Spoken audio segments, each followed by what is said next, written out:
నమస్తే. ప్రస్తుతం మనం కొండాపూర్ బొటానికల్ గార్డెన్ దగ్గర ఉన్నాం. సో ఇది మనకి చేవేల పార్లమెంట్ పరిధిలో ఉన్నారనమాట. సో చేవేలకు సంబంధించి బీజేపీ నుంచి, బీఆర్ఎస్ నుంచి, కాంగ్రెస్ నుంచి పోటీ చాలా తీవ్రంగా ఉందని చెప్పేసి అంటున్న పరిస్థితి. సో ప్రస్తుతం మనతో కొంతమంది కామన్ పబ్లిక్ ఉన్నారు. సో వాళ్ళతో మాట్లాడదాం, అంటే వాళ్ళు ఏమనుకుంటున్నారు అని చెప్పేసి తెలుసుకునే ప్రయత్నం మనం చేద్దాం.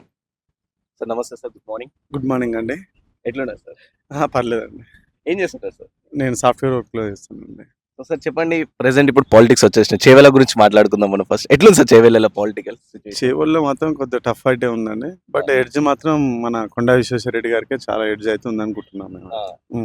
ఎందుకంటే బీజేపీ మోడీ నాయకత్వం, ఇంకోటి విశ్వేశ్వరరెడ్డి గారు కూడా చాలా మంచోరు. ఇంకా ఇక్కడ చాలా వరకు కూడా ఆయన మామూలుగా రాజకీయాల్లోకి రాకముందు కూడా కొద్దిగా సోషల్ వెల్ఫేర్ కానీ ఇలాంటివి చాలా చేశారు. మాక్సిమం మేమైతే కొండా విశ్వేశ్వరరెడ్డి గారికి ఎడ్జ్ ఉందని అయితే అనుకుంటున్నాం. మళ్ళీ ఇది బీఆర్ఎస్ పరిస్థితి, రంజిత్ రెడ్డి కాంగ్రెస్ పరిస్థితి మాకు తెలిసినంత వరకు అయితే కాంగ్రెస్ థర్డ్ పొజిషన్ ఉంటుండొచ్చు, బీఆర్ఎస్ సెకండ్ పొజిషన్ ఉంటుండొచ్చు అండి. విన్ మాత్రం కొండేశ్వరరెడ్డి గారు అవుతారు.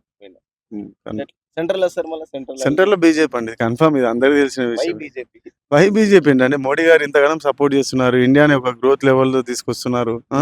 అసలు ఇండియా అంటే మొన్నటి వరకు అసలు కనీసం ప్రపంచ దేశాల కోసం కనీసం మనకు ఒక గౌరవం ఇచ్చేది కాదు. ఇప్పుడు అలాంటిది ఇప్పుడు మనకి నేషనల్ వరల్డ్ వైజ్ కూడా ఇండియా అంటే కొద్ది పాపులారిటీ వచ్చింది.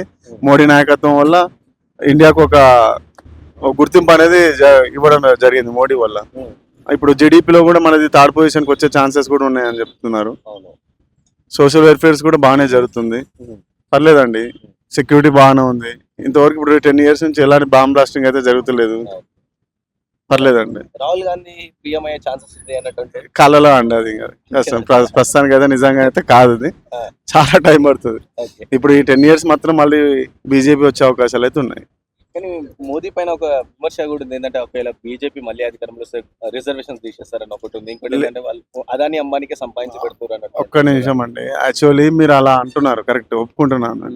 ఇప్పుడు రిజర్వేషన్ తీసేయాలనుకుంటే ప్రస్తుతానికి ఉన్న మెజారిటీ ప్రకారం తీసేయాల్సి వచ్చేది. 100% మోడీకి ఉంది, ఆ స్వేచ్ఛ ఉంది, ఆ సపోర్టింగ్ కూడా ఉంది, ఇంకోటి ఆ సీట్స్ కూడా ఉన్నాయి కదండి. ఇప్పుడు ఏం తీసేయండి, నెక్స్ట్ ఏం తీసేయను, ఎందుకు తీసేస్తారండి?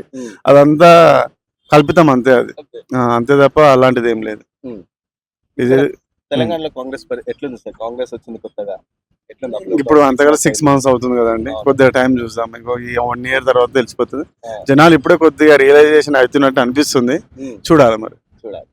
అల్టిమేట్ గా మాత్రం మళ్ళీ సెంటర్ లో బీజేపీ 100%. అసలు వేరే పార్టీకి ఛాన్స్ లేదండి, లేదు, కొద్దిగా కూడా లేదండి. లేదు, ఒకసారి అయితే ఇవ్వండి, నెక్స్ట్ టైం అయితే చూద్దాం.